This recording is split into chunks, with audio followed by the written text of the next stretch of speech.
The first 3 weeks of the eruption here in Hawaii, crazy things would happen in the middle of the night. A new fissure would open up and it would threaten a new neighborhood. Thousands of people were evacuated from their homes. I started the Hawaii Tracker Facebook group to help people understand what's going on and get their questions answered. Hey, how's it going? We're live. This is Fissure 20. We had hundreds of people all throughout the neighborhoods sending in videos, articles, and images. We spend a lot of time making sure the accurate information gets out. This is live. There's still lava moving. They weren't just sharing a story, they were helping their neighbor. If a family was being evacuated, my group would just jump in and help out. So it was huge. They were watching out for each other. Hello everybody, thank you for coming. Thank you for the support from everybody. As we go through this, we're growing closer together as a community. When tragedies like this strike, you really realize how much you need each other.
Aloha everyone, I'm geologist Philip Ong, here with Mr. Dane DuPont of HawaiiTracker.com, bringing you guys a special presentation on our Hawaii Volcano Tracker channel today. Today is Tuesday, May 30th, 2023. It happens to be the 183rd anniversary of Kilauea's 1840 eruption, which spanned the East Rift Zone up from the National Park area today, down all the way to the Lower East Rift. So we're going to bring you guys a little bit of extra educational content this week. In addition to our regular update, we'll still be coming later this week, a couple days on Thursday. I'll just preempt it and say that there is not anything urgent happening with Kilauea today in 2023 right now. We're still waiting for more signs of development. So we'll come back to you guys regularly on Thursday. But we wanted to bring you guys a little extra here before the end of the month and make up some content that we were not able to bring you guys earlier due to technical issues earlier this month. How are you today, Dane? Oh, doing good. Just waiting for, Pele to poke her head out again and do the thing. We were kind of expecting that the eruption would have gotten going by now and we would have been, live streaming a bunch and stuff like that. But that did not happen. And we still are, waiting day by day, looking at the signal, seeing if it's going to be that day right now. Again, nothing in the rift zones, but at the summit it does look feisty. Sooner than, soon-ish, we'll say. But yeah, we have this 1840 to go back through, which is, a dramatic eruption, a big eruption like the 2018. we'll talk much more about that and the comparisons and some of the differences that exist between the two eruptions. For longtime viewers, they might remember us comparing 2018 to the 2018 eruption off the heels of it, not long after that happened.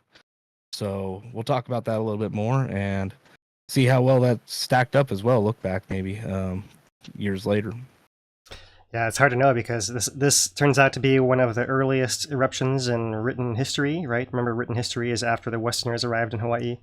So certainly there was earlier records through Hawaiian oral tradition, but as far as things being written where we could actually, for example, calculate a flux and compare the amount of lava coming out of the ground per unit of time, that's something that really goes back. This is one of the first examples we have, and definitely the first one on Kilauea's Lower East Rift. There had been an eruption earlier in 1790. That's not very well known there, but it was another big eruption. 50 years of nothing happening there in this area, and then 1840 comes around, and 1840 eruption happens. Just to kind of finish out the sequence, then goes quiet until 1955, 1960, and then 2018, and that's the major eruptions here in this area of the island. As we were doing our research, Dane, there's not a whole lot of stuff published in 1840, really, right? It's not something that's really gotten a lot of the attention, partly because it's hard to nail much down on it. But we'll bring you guys what we can, all the original sources, probably to within your limits there, and recap exactly what happened as far as we know. Anything else before we get into it? Yeah, just one of the things just on the sources. I mean, it's rough because, a lot of the people that are writing about this, none of them were here for the eruption, right? It's all secondhand. So we'll get into that and talk about that a little bit more. And the interesting thing about this is we have, going through the 2018 eruption, we have enough experience to be able to draw, things out of the text that maybe others wouldn't potentially, without having lived it and seen it yourself, that type of eruption up close. Yeah. So we'll get into that, and it's going to be interesting. Definitely some parallels to 2018, which itself is in its 5-year anniversary right now. So I thought this would be a way to pay homage to experience everyone went through without having to necessarily revisit exactly the 2018, but some different version of it here back to 18. So feel free to jump in whenever you want, Dane. I just have on a screen here to start off. This is the map that was made by the U.S. exploring expedition by Charles Wilkes back in 1841 after they came upon the site of eruption a few months after it was over. Well, not quite a year, but not far off a year after it was over as well. So we'll come to this map here, but I think I'll start us off with a few comparisons of these last 4 eruptions. We're going to leave out 1790 since it's harder to calculate the stuff on it there. But so looking at the flux as far as volume per time, in this case it's cubic kilometers per day. It doesn't necessarily have to be that, but it's just relative anyways. So here's 2018, where we have heard that it was up to 200 cubic meters per second coming out of the ground.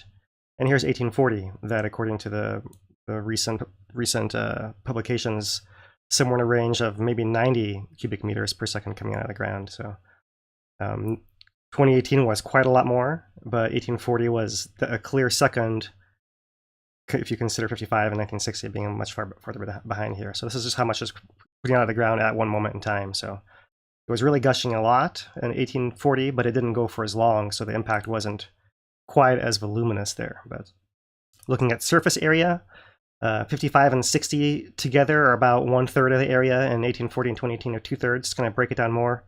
2018 is the top winner at 35.5 square kilometers of covered area. 1840 comes in at 26, 55 is a little under 16, and then 1960 has 10 or so, right? So 1840 once again number 2 in our comparison here. As far as duration, 2018 lasted those 3 months. There it is, just under the 100-day mark. 1840 was 26 days, so not nearly as long, and that's why the volume is going to ultimately not be as large. You can see 55 had a very similar duration at the upper end of that 3 months compared to 2018, whereas 1960 was about 1 month as well. And finally here, the actual volumes. So 2018 was a massive volume, somewhere around 1.4 cubic kilometers or so. This number's been revised since this graph was made here. 1840, we're looking at somewhere in a range of 0.2 cubic kilometers. So it was putting out a huge volume instantaneously, like the gushing, like the faucet was on all the way.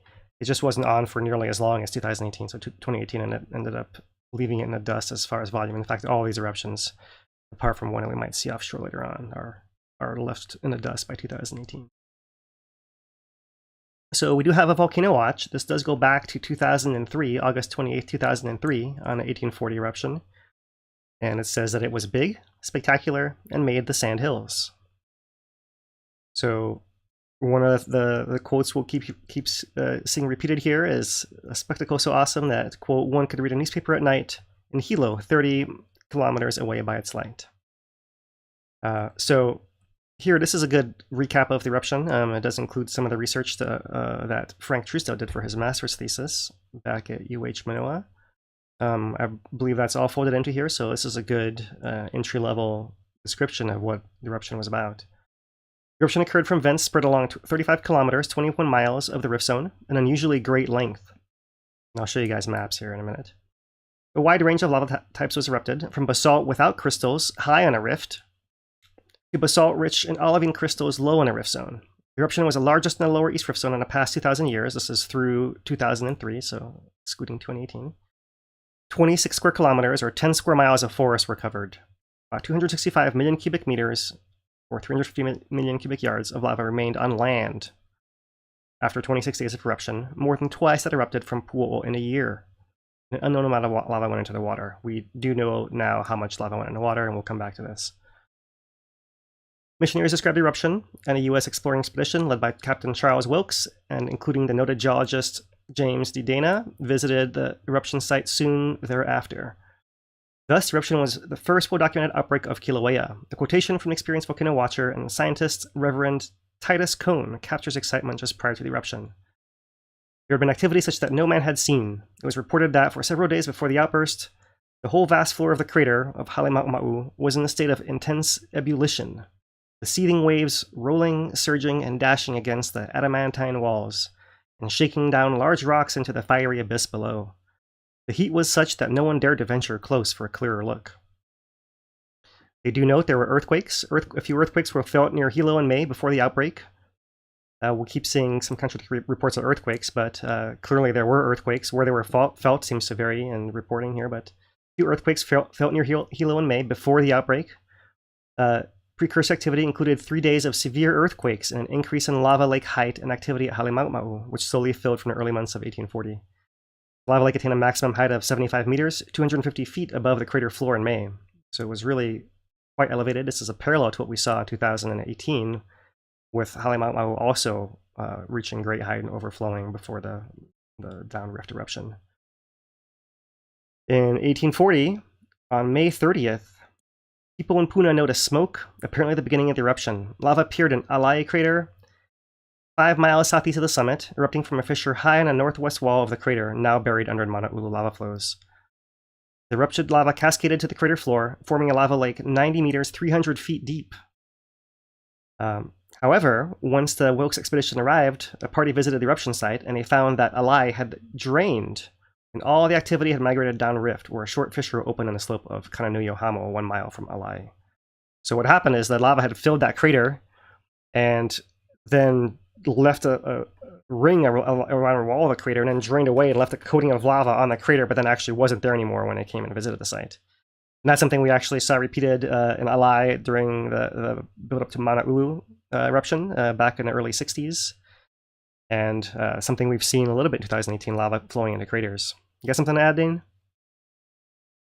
No, I just, thinking about one person, who was it?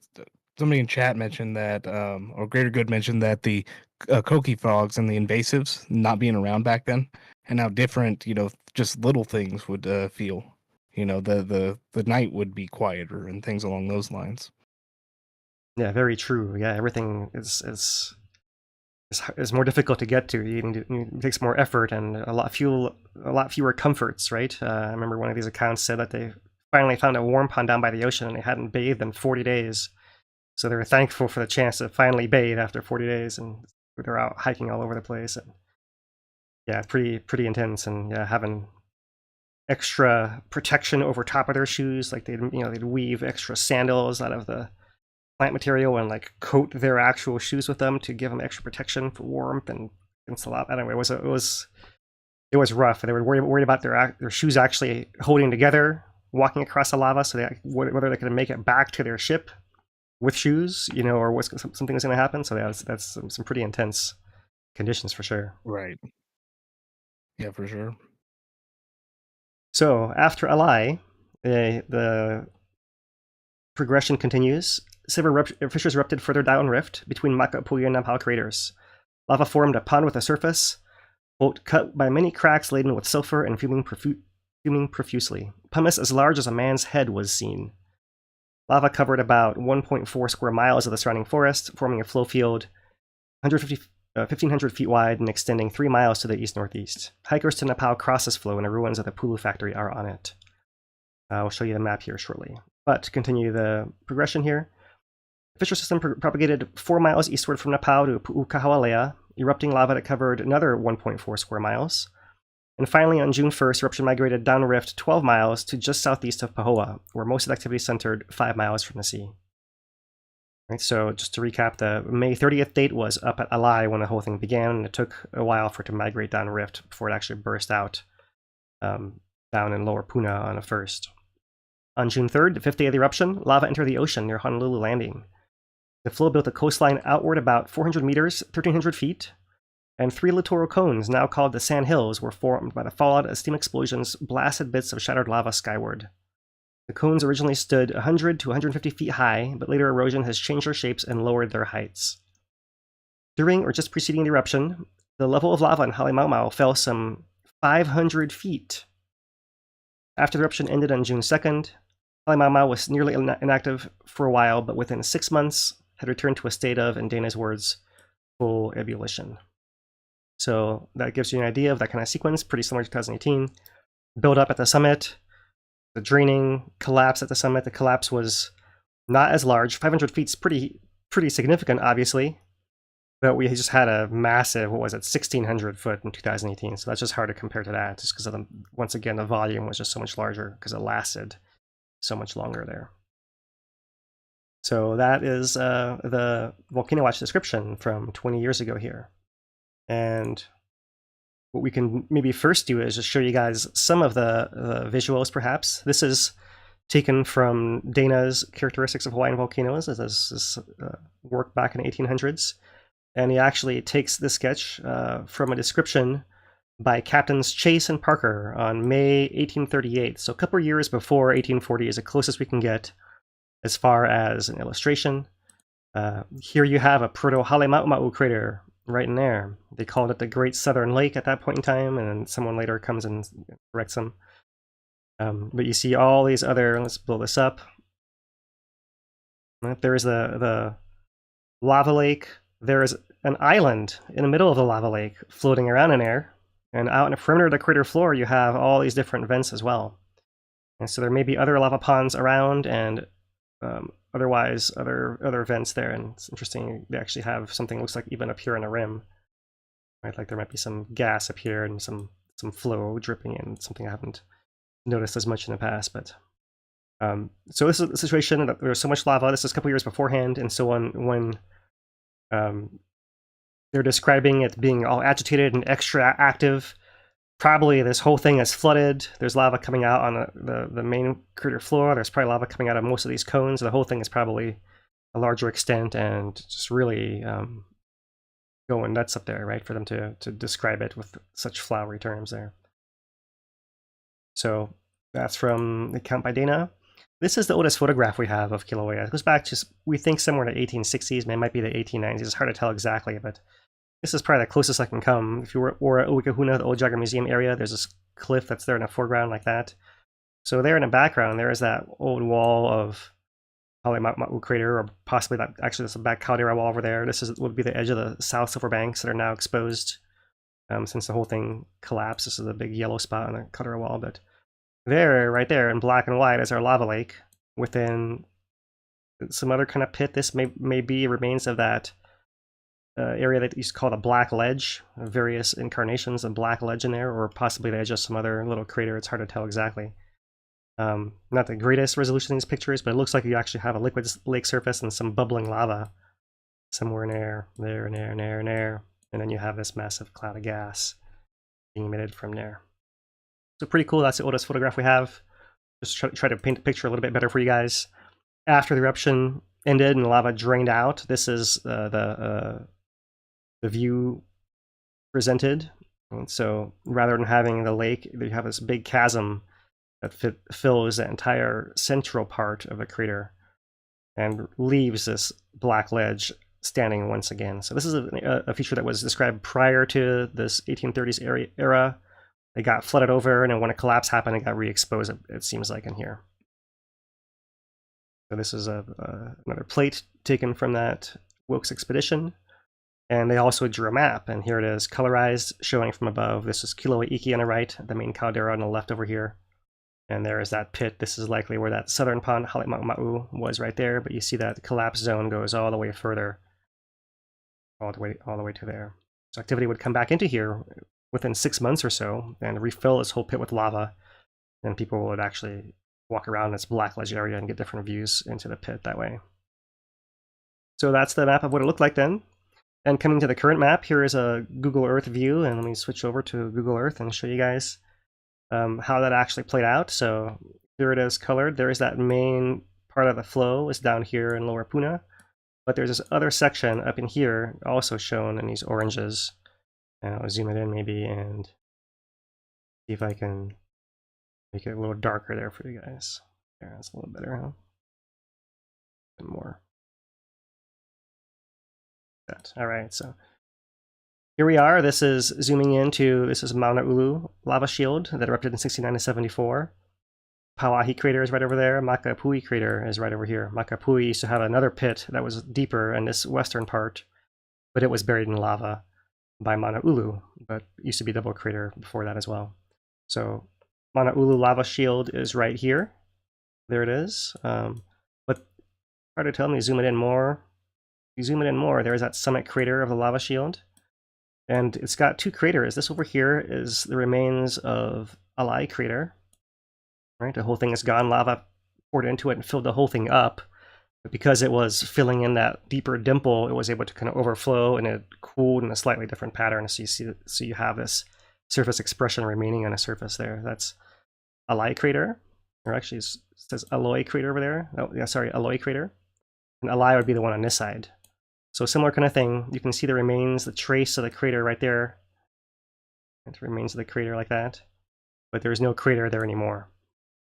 So it's thought that that might have been that outer slump there. The inner crater might have been more of the size you see in orange right in here. So a fissure up somewhere on high on a wall, poured into the crater, filled the whole thing up, then the whole thing drained as a crack opened further below. And all that lava drained and erupted down over here. So where are we now? This is Makapui, the largest, deepest crater in the East Rift Zone. Just to its north is a lava shield of Kananui Ohamo, this forested area with a little summit dimple that you can't see very well from other areas.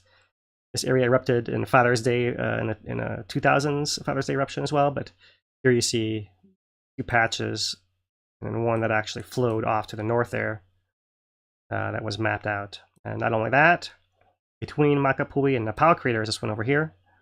You see that almost that entire, really the entire distance across there, the fissure broke open.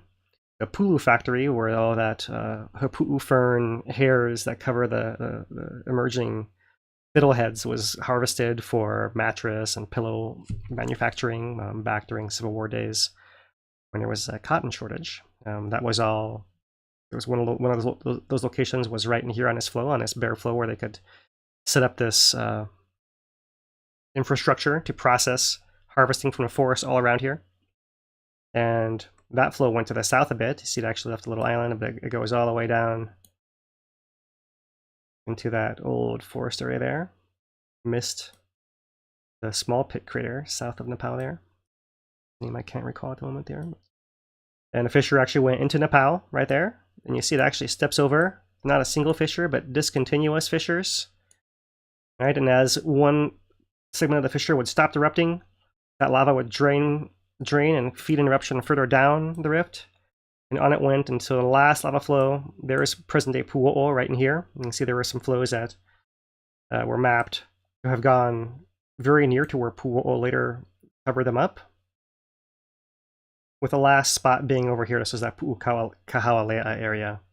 That was a cone that was now all the way buried from that Thanksgiving Eve breakout era of Pu'o'o, buried that entire cone. But that's where that eruption emitted from, and there is that little flow up there. So all that is that upper part. That was that first May 30th to 31st, right? And then by June 1st is when we see lava coming further down. And there's that little gap in there, and you see this interesting where we actually are. Here's Leilani Estates just to the right. So Highway Pahoa Kalapana Road right there, and just Mauka. There you see that fissure line where it went, right? And that flowed to the north. You see it probably started off uphill here as well and migrated south. You don't see a huge amount of lava going sideways out of these vents, right? So it was like a small burst out here, but most of the lava kept pushing through the crack further down. And most of it comes out from this segment right in here. And that's where the bulk of the flow starts feeding north, is from there. So you can see this one is a little bit more. There's that kind of second gear, and then here are full throttle right in there.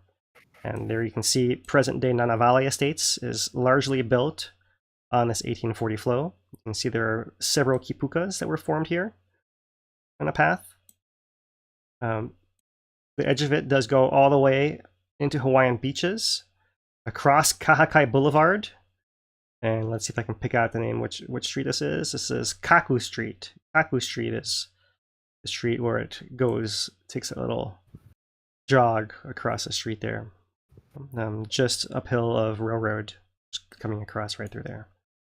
Or Railroad, in fact, does go across those, right? But there it is, continuing. You see how wide this flow was up here in this area? It's likely this was a flatter piece of ground, so the flow might have ponded, spread out, made that kind of perch pond features that we saw in 2018 before it actually burst and then broke down and it found the path of the ocean. Pretty narrow, this little drainage right through here. Everything funneled down. See a couple skinny kipukas and then one fat one at the end there, and lava going to the ocean here at Nanavale Bay. This is where the current sandhills are. The sandhills are a result of explosions of the lava interacting with the water. There was a Hawaiian village here, Nanavale Village, that was overrun. The accounts talk about how the natives were just waiting for the last minute. Hopefully it wasn't going to get overrun, but eventually all their farmlands, all their cultivated areas, all their plantations, everything were taken out. Dane, you want to jump in here and add anything? Yeah, the thing that gets me is about the timing of this whole thing. It doesn't make a whole ton of sense to me, in that the official account has this thing going from starting the rift zone eruption down in the Lower East Rift to being in the water in 2 days' time.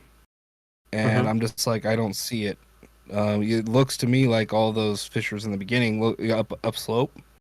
They look like the beginnings of an eruption, right?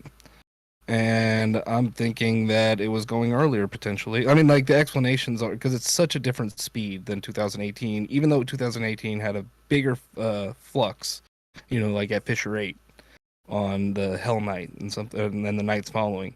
It still took, 5 days to basically get to the water? Right? This is a shorter distance, more direct line. Sure. But it's like, okay, it didn't...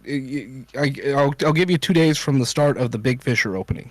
Right, the voluminous fissure, I'll believe 2 days from that, but that fissure didn't open up immediately. Would be my argument. Yeah, so that you missed, everybody missed what was happening for a couple days. I don't know, or something. Yeah, if you were to compare it to 2018, you'd have to compare it back to April 30th, 2018, as the actual start when it first fissure erupted on the side of Pu'o'o. Right, if we're counting it that way, the 2018 eruption would have begun April 30th with that first fissure up there. Then it takes it the 3 days to reemerge down in the Lower East Rift on May 3rd, right? So some parallels a little bit. But then as far as, where it came out, it just happened to pick that northern branch that sent it to the north, and The slope is what just happens to be what it is. Found a slope that took it there. There are some reports that the lava seemed like it was a pretty hot lava. So it might have come from some source that possibly was deeper than that shallow chamber in Halemau. So if it was hotter, it might have been more fluid, and maybe that helped a little bit.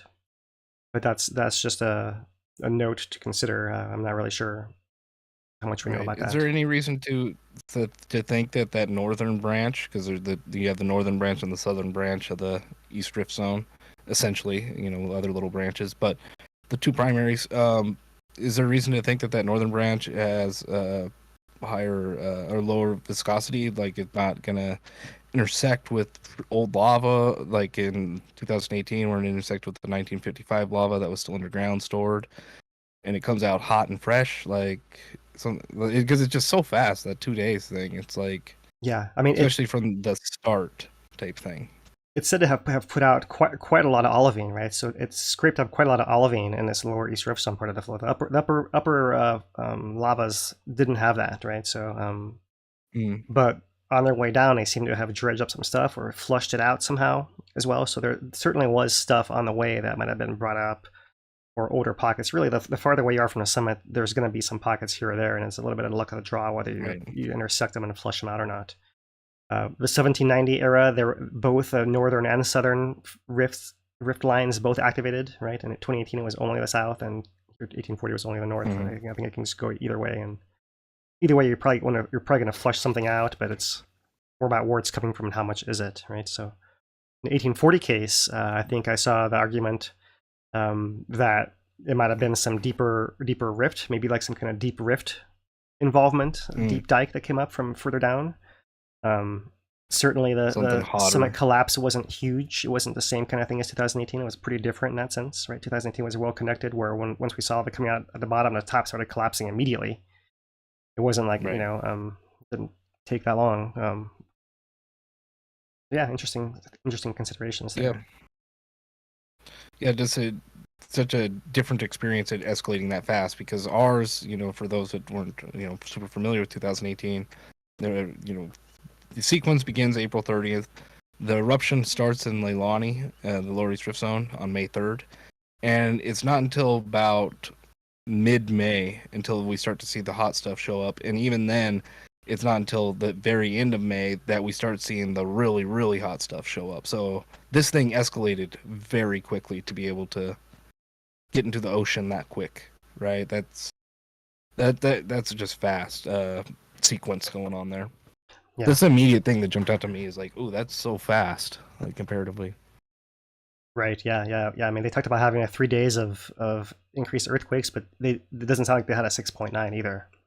Right. Not something that happened in 2018, and it was really that 6.9 that opened the pathway for the summit to drain and collapse, and so it's a little bit of a delayed thing, right? So who knows what would have happened if we didn't have that South Flank earthquake comparison here, but it was that perfect storm in 2018. And in 1840, they was a little bit different in some way there, for sure.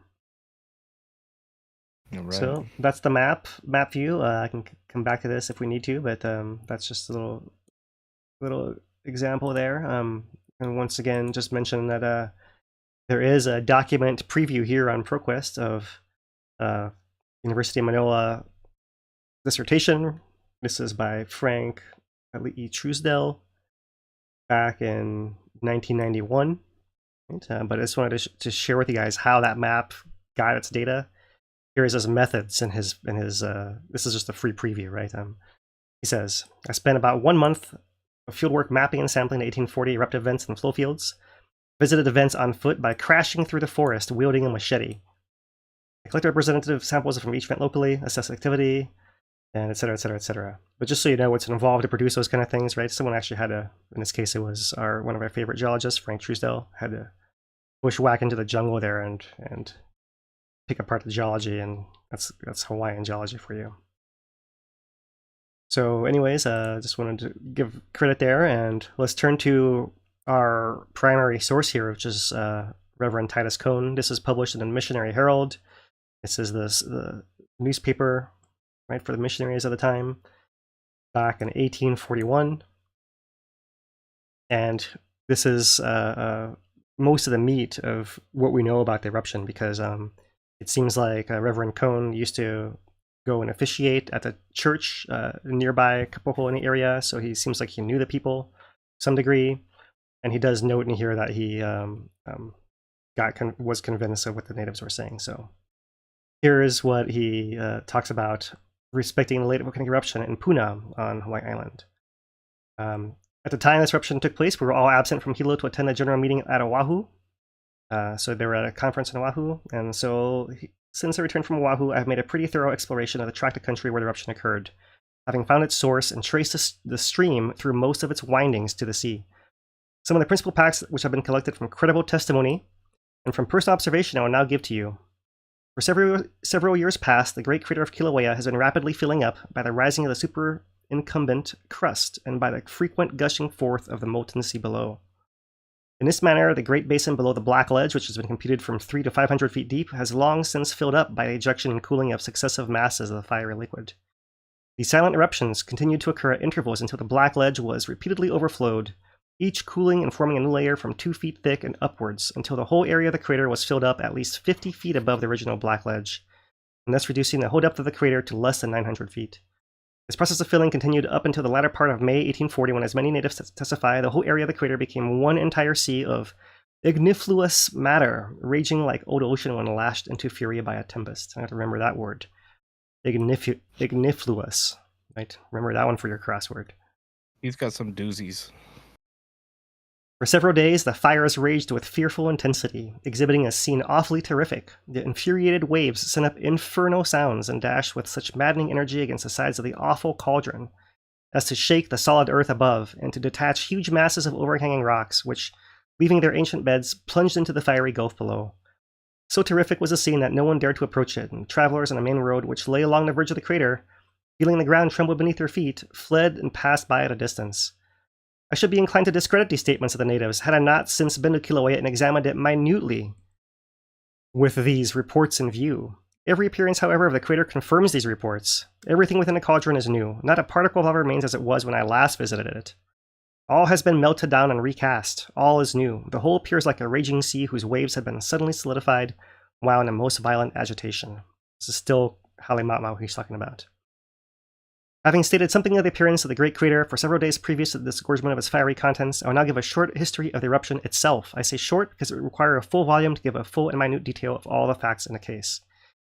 I'll just break in and say here that 183 years later, we wish he had actually written a full volume, because that's all we know about it is just the short volume he gave us. This ultimately, but we still appreciate that. So here he goes as far as what's happening, starting at Alai crater. On the 30th of May, the people of Puna observed the appearance of smoke and fire in the interior, a mountainous and desolate region of that district. Thinking that the fire might be burning of some jungle, they took little notice of it until the next day, Sabbath, when the meetings in the different villages were thrown into confusion by sudden and grand exhibitions of fire, on a scale so large and fearful as to leave them no doubt the cause of the phenomenon. The fire augmented during the day and night, but it did not seem to flow off rapidly in any direction.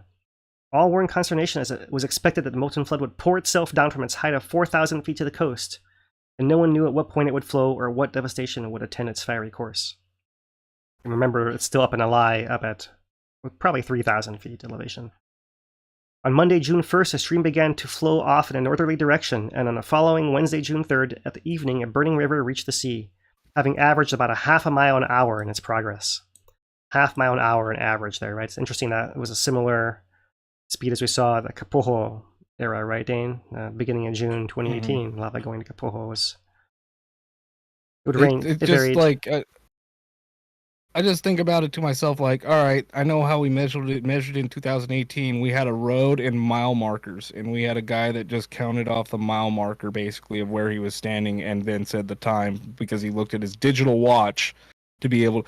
I'm like, okay, you don't have the watch, so you don't have a good fix on time. You have all these trees in the way, so you don't have a clean line of sight or clean walking lane, right? It's all undulated and stuff like that. It doesn't go where you want it to go, all that kind of stuff.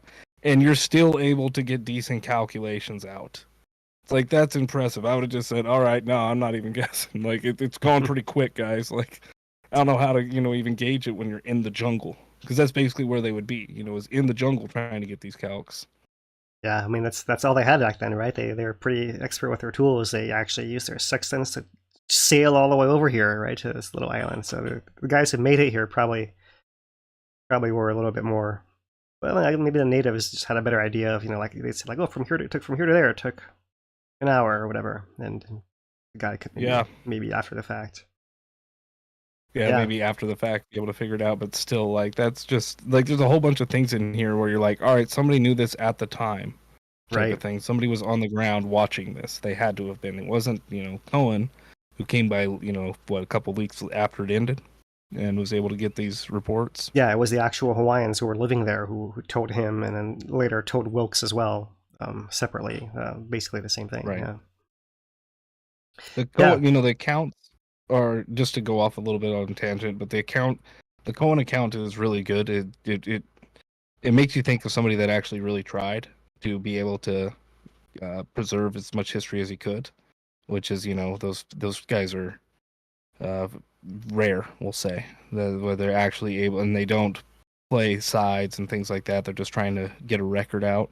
So it's really impressive. And the interesting one, as we're going through, we're not going to show this one, but I'll just talk about it real quick, is Mark Twain showed up in the 1860s at the invite of the Lyman family, and he ended up writing a little bit about 1840, and you can tell it's just the telephone game with a bunch of exaggerations going on. Just the dimensions are much larger than Cohen's. The speed, or and there's things in it about, like, that just nobody else talks about, right? Like a tsunami type of thing. It's like, it's just interesting to note, like, you just the difference between somebody that's really trying and somebody that's just reiterating what he was told, almost.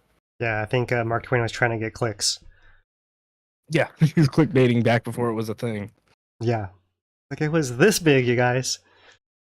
Yeah, it's like, no, bro, like, it can't be that. It just can't. Yeah, so Reverend Conda is pretty good. I mean, occasionally he keeps putting in here that it's like the work of the devil, the actual eruption itself, but overall, like, it's par for the course for those days, right? So but yeah, he does, that does bring back that era of Kapoho, the flow kind of moving, starting and stopping, starting and stopping. Here's what he says about the 1840. The rapidity of the flow is very unequal, being modified by the inequalities of the surface over which the stream passed. Sometimes it's supposed to have moved 5 miles an hour, and other times, owing to obstructions, making no apparent progress, excepting in filling up deep valleys and in swelling over or breaking away hills and precipices. Right, so that's another interesting aspect there, how it started and stopped, similar to what's on 2018. But I will return to the source of the eruption. This is in a forest and on the bottom of an ancient wooded crater, about 400 feet deep and probably 8 miles east from Kilauea. This is a lie once again.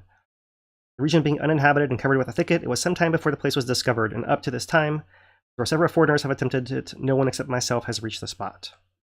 So he followed the trail that the Hawaiians led him up there and is flexing on it, as Dane says here. And then Wilkes would come up a few months later as well, so it wasn't like, I still think that's funny. It's like it reminds me of basically Mount Everest and the Sherpas, where the Sherpas do, like, all the work. They mark the trail, they set the guidelines, they set all the stuff, right? They basically carry you there. And he's like, I'm the first one here. It's like, bro, you would have never made it without those guys. Like, okay, like, great gloat. That's cool. You got some cool friends that brought you out here, right? That's the coolest thing. I'm just reading that, like, all right, Colin. But I mean, these guys did pretty well. This guy would keep writing about Kilauea and Mauna Loa for decades after this, right? So he was really right. This was kind of he was into it. Yeah, he did pretty well. Mm-hmm. So let's see here. From Kilauea to this place, lava flows in a subterranean gallery, probably to the depth of 1,000 feet. So nowadays we believe that the rift zone is like a kilometer down, like half mile down. So you're talking about what, 2,500, 3,000 feet or so. Wasn't too far off, maybe a few thousand feet, he says, at the depth of 1,000 feet. But its course can be distinctly traced all the way by the rending of the crust of the earth into innumerable fissures and by the emission of smoke, steam, and gases. The eruption in this old crater is small, and from this place the stream disappears again for the distance of a mile or two when the lava again gushed up and spread over an area of about 50 acres. Again it passes underground for 2 or 3 more miles when it reappears in another old wooded crater, consuming the forest and partly filling up the basin.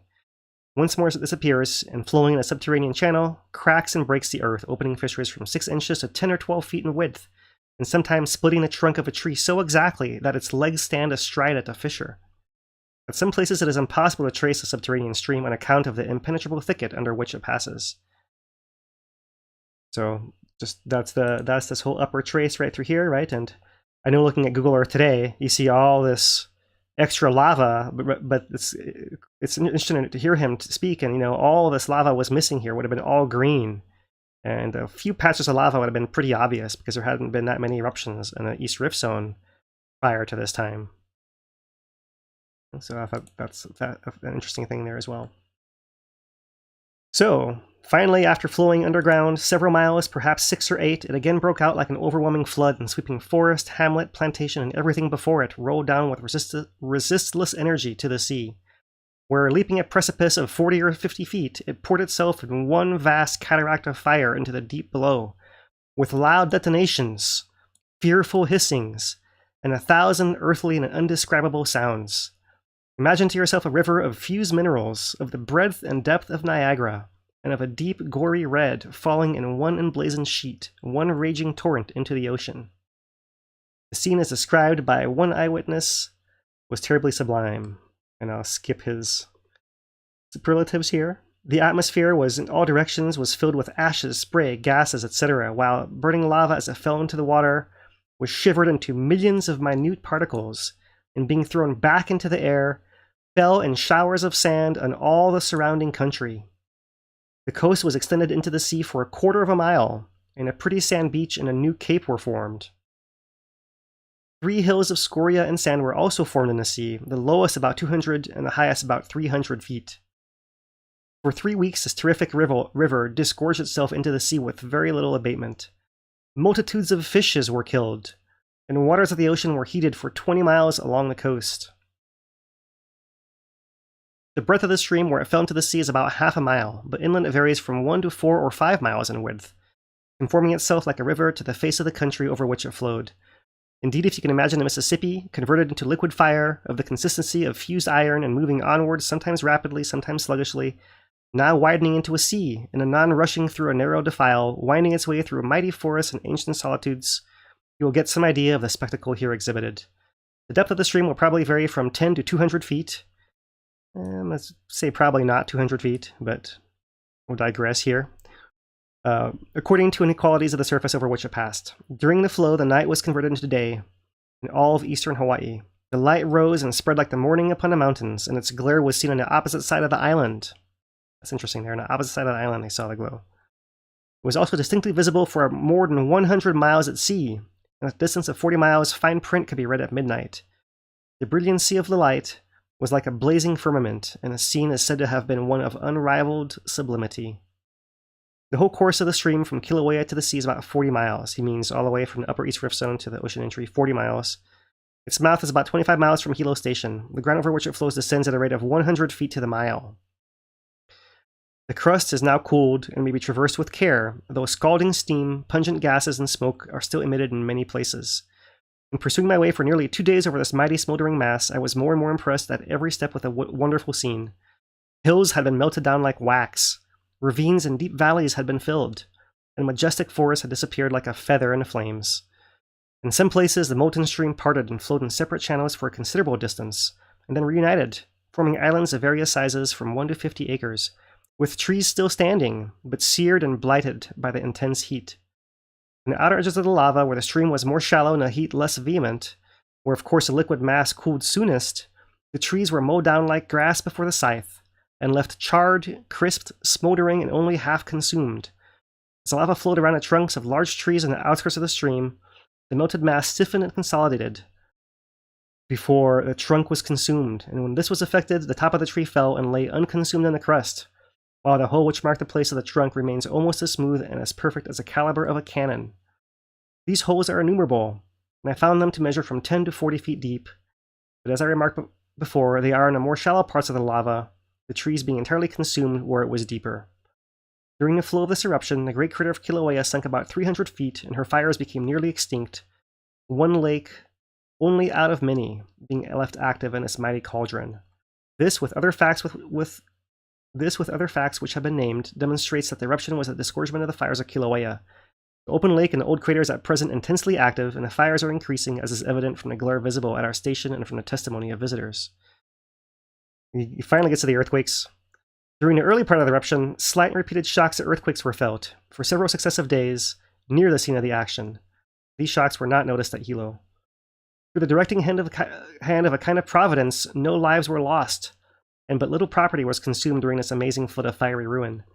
The stream passed over an almost uninhabited desert. A few little hamlets were consumed and a few plantations were destroyed, but the inhabitants, forewarned, fled and escaped. During the progress of the eruption, some of the people in Puna spent most of their time in prayer and religious meetings. Some flew in consternation from the face of the all-devouring element. Others wandered along its margin, marking with idle curiosity its daily progress. While another class still coolly pursued their usual vocations, unawed by the burning fury as it rolled along within a mile of their doors. It was literally true that they ate, drank, bought, sold, planted, builded, apparently indifferent to the roar of consuming forests, the sight of devouring fire, the startling detonations, the hissing of escaping steam, the rending of the earth, the shivering and melting of gigantic rocks, the raging and dashing of the fiery waves, the bellowing, the murmurings, the unearthly mutterings coming up from a burning deep. They went carelessly on amid the rain of ashes, sand, and fiery scintillations, gazing vacantly on the fearful and ever-varying appearance of the atmosphere. Murky, black, livid, blazing, and suddenly rising lofts of pillars of flame. The upward curling of 10,000 columns of smoke and their majestic roll in dense, dingy, lurid, or partly colored clouds. All these moving phenomena were regarded by them as a fall of a shower, or the running of a brook, while to others they were as tokens of a burning world, the departing heavens, and a coming judge. Right, so just pause there, right? Interesting. Different reactions to the eruption. Some people running for their lives, others just going on about normal. We saw a little bit of that 2018 as well. Yeah, that's completely believable. There is some stuff I just want to jump in and just be like, okay, come on, dude. That didn't happen. That didn't happen. That's an exaggeration, but it's what we have to work with, really, right? So, this is where just that experience comes in, where you can be like, okay, he's exaggerating that part. Like the Hilo reading of the newspapers, I'm like, okay, I know what it was like in 2018 at the height of it, on days where it was ideal cloud cover basically to make it glow at night. And at Kilauea Point, I don't think you could do that, which is a dozen miles closer than Hilo on the same line of sight basically. I'm like, that just like there's things where I'm just like, that's probably exaggeration. But how would you know? How would you ever say anything? Well, right. And here's the thing, right? I mean, he mentions there was glow on the other side of the island, and you got to remember how dark it was back then. Right? They didn't even have any of this power grid or anything like that, right? They used to read by candles. So, like, candlelight's like the standard. Like, that's their baseline is candlelight, not like what we consider normal reading light, right? So, if they're used to reading by candlelight, maybe they could, because that's what they would use, how they had to read. But I don't know. And maybe not the entire time, but once in 3 weeks, like you said, like maybe once in 3 weeks that happened, right? Like the clouds were just right, and or the maybe there was like a big pond that burst open at one point in time, and like that's when it really got bright, and everyone saw it at that one moment. Hard to know. Yeah, it all depends on the cloud cover for sure. On everything being ideal conditions to try and reflect the light essentially back down to the ground. Right. Yeah, and when he's talking about the depth of these holes, he says 10 to 40 feet. I think I saw somewhere else 10 or 15 feet. That's more likely the depth of the flow, right? 10 to 40 or 10 to 15, and it's not going to be extra deep in the middle because it's not carving its way down. Like that's so he didn't exactly know what he was saying, but he's got some information in there. It's pretty close, though. He didn't quite intend, right? For hearsay, it's pretty good hearsay. Yeah, essentially. Yeah, I mean, he'd been there before the lava, right? He actually used to go there to the church, and then he went back, and there's a big lava flowing away now, right? So right. Unlike Twain, who just came once, essentially, Cohen was here all the time, a bunch, going on adventures, getting to know people. Right. He's doing missionary work. Yeah. So, all right. So here's another part that's interesting. That's similar to 2018. I'll just remark here that while the stream was flowing, it might be approached within a few yards on the windward side. While on the leeward, no one could live within a distance of many miles on account of the smoke, the impregnation of the atmosphere with pungent and deadly gases, and the fiery showers which were constantly descending and destroying all vegetable life.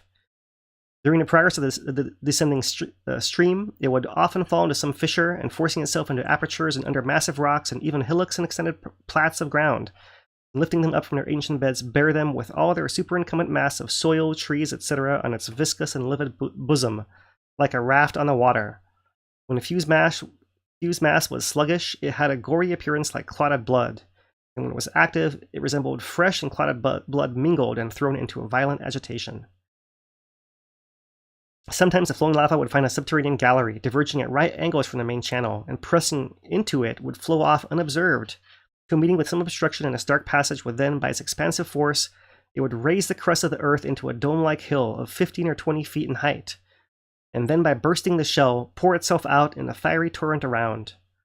A man who was standing at a considerable distance from the main stream and intensely gazing on the absorbing scene before him, found himself suddenly raised to the height of 10 or 15 feet above the common level around him, and he had but just time to escape from his dangerous position when the earth opened where he had stood, and a stream of fire gushed out.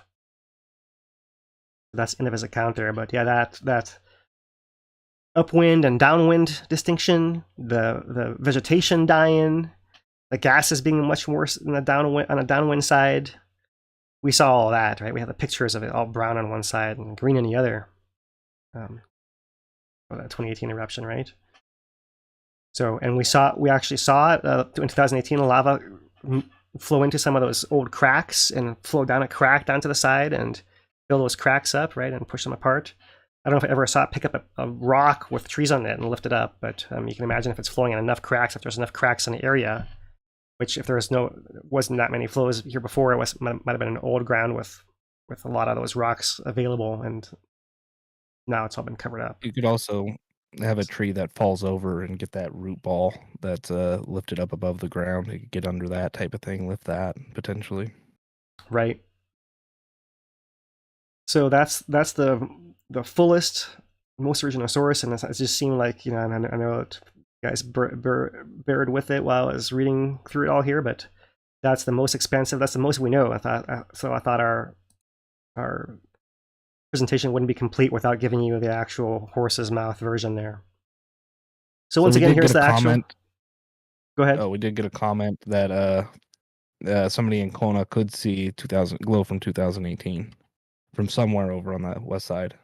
So, oh, awesome. We have that report from 2018 too, apparently. Yeah, there you go. All right, so this is the map from the U.S. exploring expedition. Here it is, map of the Park Island, Hawaii, and the Sandwich Islands, showing the craters and eruption of May and June 1840. It's a very specific eruption map. What's that? Yeah. I was going to say before spell checking. Yeah. One thing that interested me on this is looking at it, like the names. Looking at the names of things, I'm like, okay, I've recognized like a few names on the Puna Coast in terms of still being named those or referred to them commonly. And like, Old Crater or Kilauea Iki, essentially, right? Yeah, it was interesting. Yeah, I mean, they did a traverse in a particular path, and so what they saw, they would put on a map, and what they had a chance to ask someone a name, then they would write that name down. Otherwise, it's hard to know like how accurate things are, right? So, yeah, Old Crater, so the Kilauea Iki. Some of these names are names that I haven't seen elsewhere before. Alale Ororo, Kalano Kano, Alealea Iki. Right, that's the one I think we used to call Aloi. Alai is earmarked as Alealea Nui. Pu'uhuluhulu does that say Pu'uhulu? Yeah, I think it does. Maybe it might say Pu. Yeah, it does. Pu. Something close to that. It's close. So, yeah, it looks like Hulu. And there's area of steam vents that persisted until Mauna Ulu erupted from there. And there is that new eruption labeled here May 31st, but that's was May 30th when I saw the smoke. So there it is. Moku Opuli, must be Makaopuhi, right? That's the name of the actual crater over here. And this being Kananui Ohamo. You see, they got the elements on there. They got a little bit of the flow. They don't quite have the one in between here and Nepal and all that flow to the south. In fact, Nepal crater is just not even on a map. See, their guides took them on this roundabout trail. They never even saw Nepal and didn't make it on a map, as did none of those flows over there as well. So they have a big gap. Let's see, pretty incomplete from Wilkes here. But they did come down. They see some of these other cinder cones. They see Kīlauea, which was reported that there was lava emerged inside of the pit on the way down before it emerged up here as well. And an elevation of 1,244 feet. They actually have that vent for that Nanavale flow. Pahuhali, group of houses right over here. You can see the roads are cut off there and covered kind of through here as well a little bit. But yeah, to your point, coming down to the coastline, let's come back down over here to bottom of the map. Kawalea, Kapaaha, Ki'i, Kupahua. I've seen some of those names, right? Some of these old villages, and when lava was going in the ocean, it's all covered in lava now from Pu'o, but you'd hear about the Kapaaha entry or the Ki'i entry, so have heard of some of those names. We see Kalapanu instead of Kalapana, Kaimu, Yeah, Kehena, they got Kaimu right. Kehena, That's a good one. Yeah, yeah. Keamale. That doesn't look quite right. Is that a D? Kaunueao. I think about Kehena too. Kaunueao. Opihikau. Unaka. Keahialaha instead of Keahialaka. Pa'alea. Kapoho. And over here they say Puna, Kanakiki, and Nanavali. Yeah, Cholo Maku'u. Yeah, some interesting, all kinds of points there into Hilo there. And then the actual Pu'u, this is interesting as well, right? If you go from the very bottom, Keala, Pu'uku, Pu'ukea, Pu'ukapoho is actually like the fourth one in from the coast on this Right. map. Pu'u Makalua, Pu'uholua o Kawahele, right? The famous sled racing of Kawahele. This Kawahele was the Hawaiian chief that had sled races down these Pu'u, the Holua sled races, and was challenged by an old woman and raced her and won. She demanded to race him again with his sled, and he refused, and she stomped her feet and fire burst forth, and that was Pele trying to race him. So he had to race his way to the ocean to escape her fury and leave the island there. But that was Kahavale and Pu'uholo Kawa. This is the Pu'u that the sled race is associated with here. Upukai.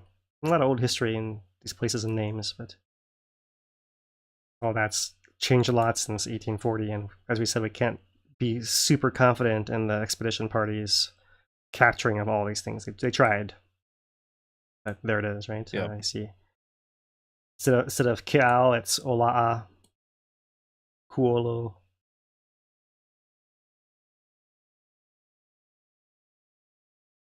Yeah, interesting stuff.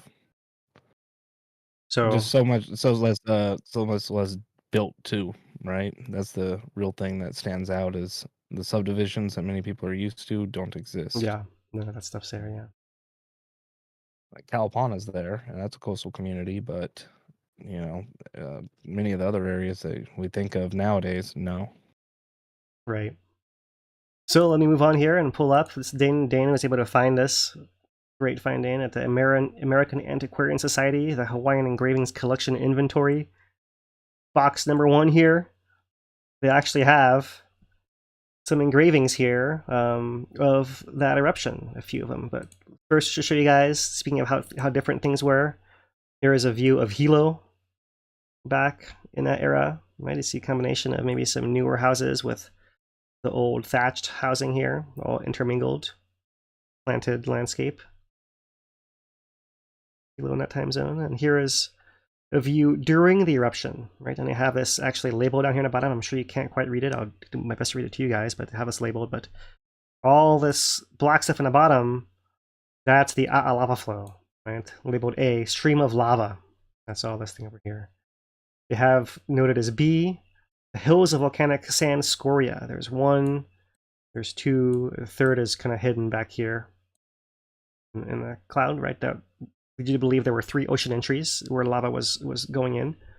C, sulfurous gases, smoke and steam from the fused lava below. That's everything billowing out. You can see all that. We're used to that view as well. And the whole image is pretty similar to what you saw in 2018. Apart, we didn't see the hills on the side. We didn't have enough explosions to build up these kind of hills.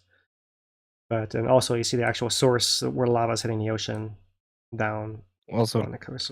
2018, we had that the thing couldn't make up its mind on where it wanted to enter. It had so much. It was so flat out there that it just swung miles, side to side on where it would actually flow into. It seems like this one with the slope, it kind of focused on that entry. Right.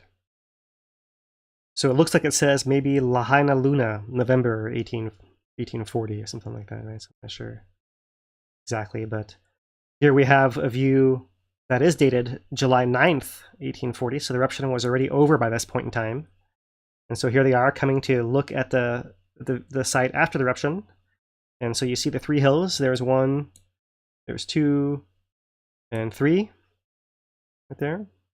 Maybe that's another one back in there as well. Maybe this is part of the first one here. Still fuming, still hot there.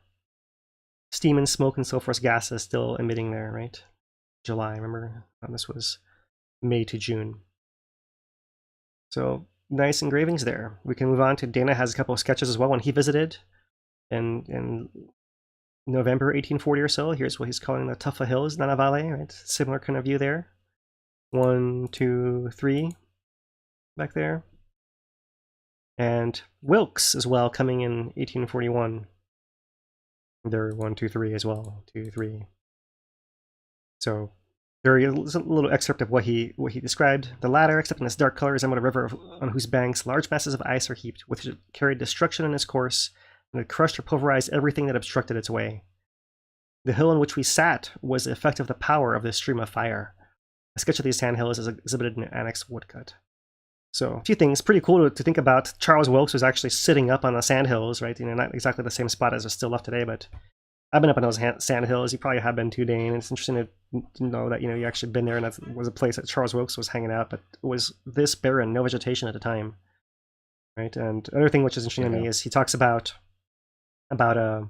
crushed and pulverize the stuff, right? And interesting to me how at the very end of the 2018 eruption, when that river of lava was slowly grinding its way down, draining out, it really was grinding, and we found like big piles of rubble in the channel there, right? So interesting to think about like the end effects of how that actually played out, and they met us in a similar thing in 1840. And that almost does, like a heap of ice is almost one way of describing these things, because they would, when we'd encounter them, they'd be like mounds of dirt inside of a pure lava channel, right? These mounds of dirt. And the dirt isn't loose. It's almost like concreted together. Right. Tough. So, because the way it's like molded, it almost does feel like, a heap of ice or something like that. It's not not cold, obviously, but how solid it is, the shape of which it look type of thing, potentially. And I think also like slappy pahoihoi, right, as well. You might have that kind of appearance of slabs of ice, like when you see it on the edges of the channels and things like that. So that's Wilkes. Here's what else Wilkes had to actually count. He says, very similar account. From the best information we can obtain, it appeared that lava first showed itself in the crater of Lea Nui and burst out next within 1/4 of a mile to the north, then passed under Maku Opuhi, a crater reappeared again on its opposite side, and once it seemed to have had a long subterranean course until it reappeared near the Kaimo Road. As the natives say that it burst out in 8 different places before it reached the sea, right? So that's interesting to note there, right? So he actually came in and spoke. An intelligent-looking native whom we met and took as a guide, who had lived near and appeared perfectly well acquainted with the ground, told us the recent eruption was preceded by 3 days of earthquakes. The lava had appeared and ran down the sea within a single day. but it was 3 weeks before it was cool enough to bear a person on its surface. A little more info there on that. Yeah. There. I mean, it's better than the guy Twain got that just abandoned him. Basically, it's like, dude, this guy's crazy. I'm leaving you. You can go have fun on your own. That was Twain's guide. So I'll show you guys some video. I know we're kind of going on here about this, but we've never given this topic airtime before, so we're not very efficient at it, and we're going to cover our bases here. But this is a video from CSAVE, the Center for the Study of Active Volcanoes. This is from Kalapana, June 2008. This is shot by Darcy Bevins, I believe, right through Hilo, which is where this program is run. And you can see here she's very careful, shooting with a telephoto lens, but this was a period of time when the ocean entry was well established, very robust. You can see the size of the plume is really huge there. There was a lot of lava coming into the ocean. It was all through a tube, so nothing on the surface. But it seemed like there was some disruption of the tube system, maybe a collapse of the sea cliff. The tube was exposed. So we had this era of a month or more of large explosions there. So there you can see the explosions, and what I want to show you guys is down here at the bottom. This is the building littoral cone right there. That's like the sandhills. That's the zone on which to focus here. And so as this pans through, you can see the interactions. And remember, this is actually fairly small volume from Pu'o'o, but look at the massive explosions there, all that tephra fragments falling down. It's actually building that hill on the side. Usually you get half of a hill because the other half is falling into the water itself. But still, you can see big chunks of lava. You have bigger explosions, you might see it more like sand, right? It's all chunks of stuff from that lava water explosive interaction. So I thought this was a really good video. It's got a couple bonus things coming in. I'm going to let it keep playing and show you guys that. But a massive amount of gas coming up. That's kind of reminiscent of 2018 as well. That would have been something you'd seen in 2018 and in 1840. They point out the vortex over there, right? There actually is a couple of them back in there, and good reminder that these things produce their own weather systems, right? So they talked about light, like the sounds, the thunder, or the lightning. That's the things that we could see again and relate to.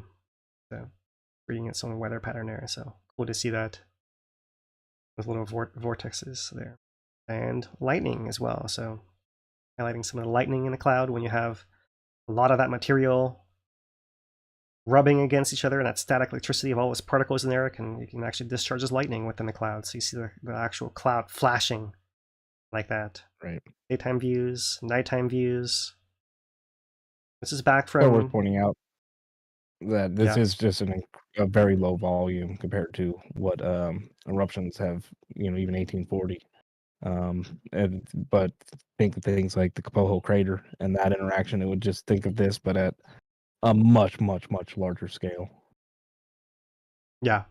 So there's not a whole lot of videos of this stuff. So this is, Right. definitely a lower volume for the Pu'u'o era. It was probably at the high end of the Pu'u'o range, but that's low compared to what we saw in 2018, and what we've calculated was a larger volume of 1840 as well. But still, it's something to show you guys. Like, we don't have any video from 1840, obviously, so we're gonna use some of these analogs right here. And when moving on to 2018, June 11th helicopter overflight from the USGS. There is ocean entry Kapoho, massive fume. You see that circle. There is a zone of explosions.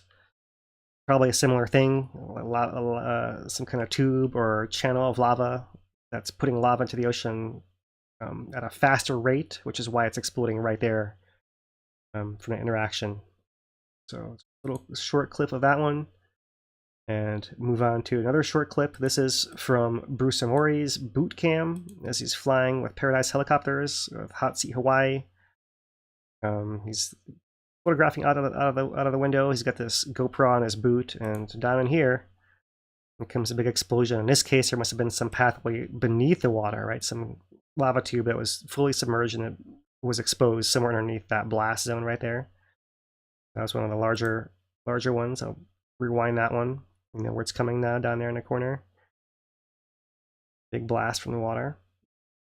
And this was that era of several days and weeks where there was even a lava tour boat impacted by falling lava. And this is a video taken from a different boat looking back. See that massive ocean entry. It's just panning up the coast. You'll actually let the sound play on this one.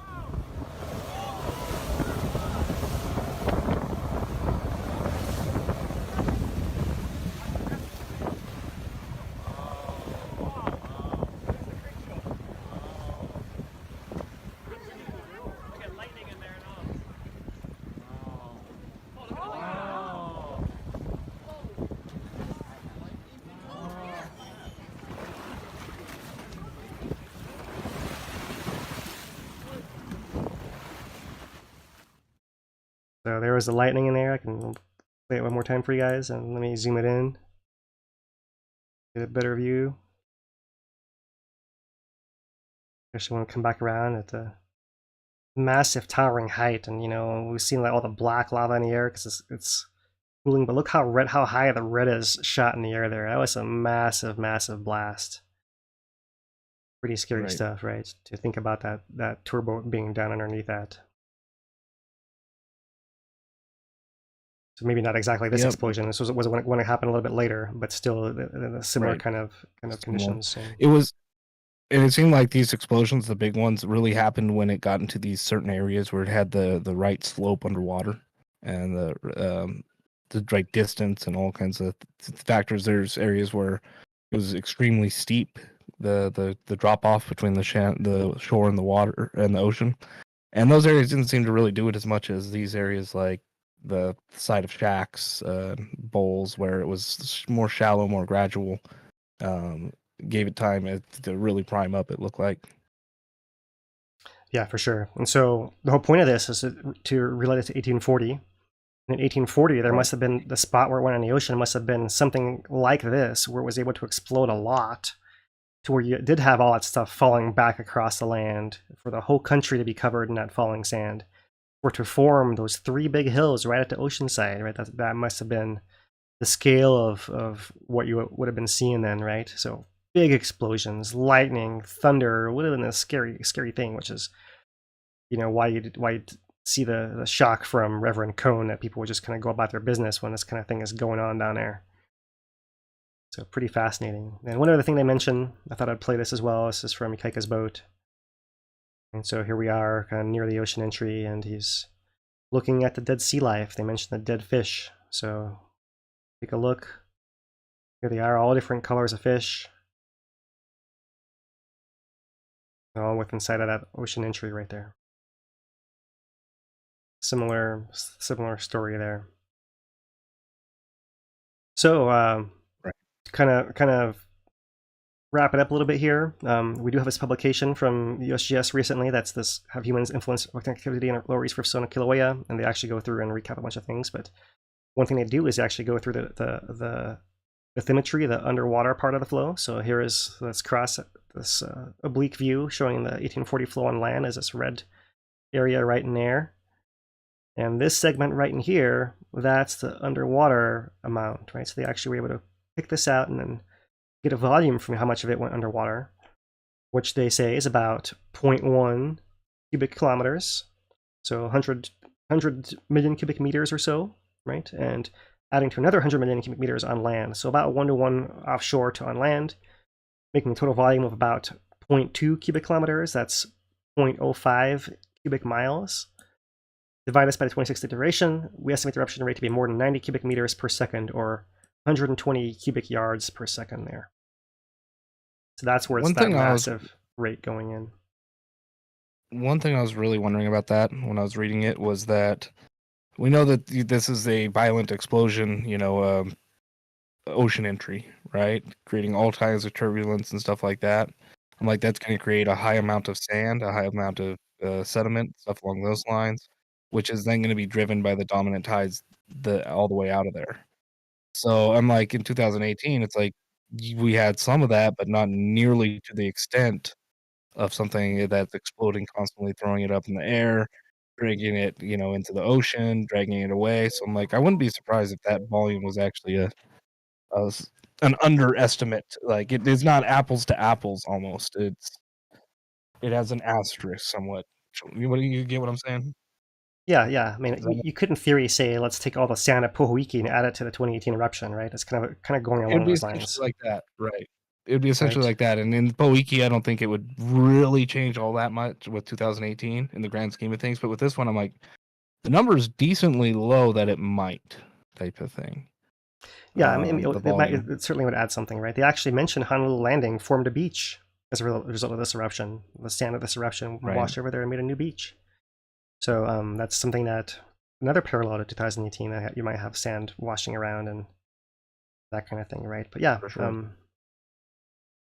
that's the calculations here. So there are a lot of earlier publications, but what this one did is, as it reviewed the literature, it actually went back and followed through on some of these things, right? So it talks about 1790, 1840, 55, 1960, and then 2018 as well, right? That's the bottom line there. But we actually then can use their values as the actual more current values. So they say the average thickness of the flows is 3.6 meters. What's that, about 12 feet or so, maybe? Somewhere in that ballpark. So 10 to 15-ish makes sense, right? You might be a little bit thicker in some areas, but that's does fit in. The flow area has been mapped out as 26.2 square kilometers, so pretty close to that 26 or 10 square miles it was originally estimated. Although they estimated that for maybe the bottom, that's kind of the upper part and the lower part all combined there. And there's their on-land volume of about 0.1 cubic kilometers, right? 94 million cubic meters there. Some of these values vary from over history, from up and down. So that's why I'm recommending to look for the official values in this publication of them all. So that is basically the summary there of that 1840 eruption. They do note here that there is this very obvious larger flow F8E2, a much larger ocean entry area offshore over here, right? So you can imagine if we had explosions and coastal features from in 1840, then you might have something even more from this older feature. Its original vent has been covered by later flows in 1790. So they say it's less than 400 years old, but more than 200 years old, this big flow. So surely there can be big outbursts periodically there in that area, of which at 1840 and then 55, 60, 2018. So it does go back further than that. So to kind of wrap it up here, just the final impacts. Nana Valley Village was destroyed. That's a huge impact there. The whole village, fortunately, no casualties. This was the first eruption documented in writing on a Lower East Rift Zone, right? So there was after the fact someone coming upon eruption in the Southwest Rift Zone a few decades earlier, but it was really one of the first ones we could calculate that we knew how long it lasted and then had volumes and all of that. The sand, very olivine rich because it scooped out all that olivine from that lower part of the rift zone there. And even that sand hill area has quite a lot of olivine in it. So that's a interesting remain there, that whole area, right? 10 square miles of forest destroyed. 3 sand hills, originally 150 feet high, 200 to 300 they were saying, right? But now they're not nearly as high. There is Nana Valley Park there today. I've seen it referred to as Sand Hill, a singular now online, because it maybe just looks like one big area as opposed to 3 different hills anymore. It's used for fishing, for dirt biking, as a navigational landmark in that area. So that's kind of it. So let me throw on here a couple images. Here's pictures I took a while ago, but here's what it looks like on that sand hill. This was about 10 years ago or so, or maybe a little more, but shows there a little bit of lava flow on the coastline down there, and you see all the layering. And so there's quite a lot of this that was further out, and even a few months after the eruption was over, they talked about how it was washing into the sea already. So really don't see a whole lot of it. It is still there, but not nearly as high or the same shape as it was before. That's a view off looking to the south. The view in the other direction is like this. You can kind of walk along the coast there. There's some trails. There's in that area, let's see here. That one. A bit wider view there.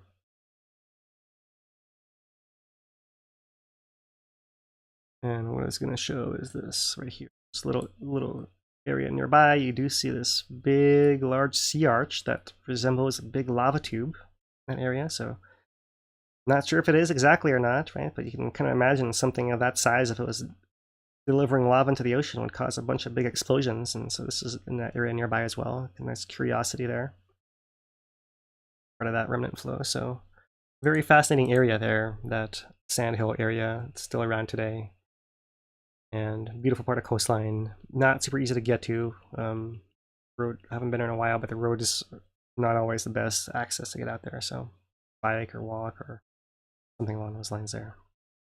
So Dane, that is all that we summarized today for 1840. There is some more out there a little bit, but I think that covers the basis pretty well. Yeah. And Yeah, I think so. anything you would like to It's add really not before one of we... those.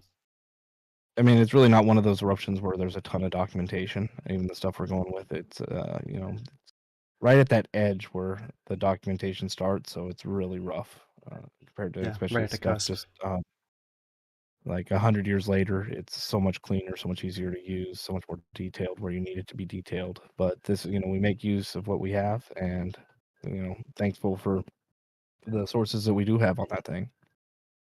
And as for Kilauea, we're still waiting to see what she does. Gonna wake up sooner or later, and we're going to go live when that happens. But as of right now, steady state up there. It's primed, but we're waiting. And we will be back on Thursday at 5 p.m. Hawaii Standard Time. That's our normal time for our weekly update on Kilauea and Mauna Loa. So I hope you'll join us then. Yeah, so yeah, a little bit extra action in our calendar, right, with our update today. But we are going to come back on Thursday, as Dane says. But we also want to announce that 1 week from today, and next week, Tuesday, on June 6th, we'll be doing our next episode of Kilauea Recovery with our panel from Lower Puna community, right? We did our first episode on May 3rd. We'll have our second one on June 6th. We're going to talk about Pohoiki, I believe. Reconstruction, where we've come in the last 5 years, what happened even then a little bit. So that'll be next week on Tuesday. And we'll see. Right. We may not be able to do the Thursday next week because we got a training exercise with civil defense. So we'll update you guys on that and figure out exactly how we're gonna get that into you guys. But we might just do a quick one from the parking lot or something with a cell phone. Who knows? We'll figure out something. Yeah, but some action on the calendar coming up. A little bit unusual. Thank you guys for joining us today. Thanks for all your support and tuning in to this special presentation. Until a couple days from now on Thursday. So from HawaiiTracker.com, Dane DuPont, I'm Philip Ong. Aloha, everybody.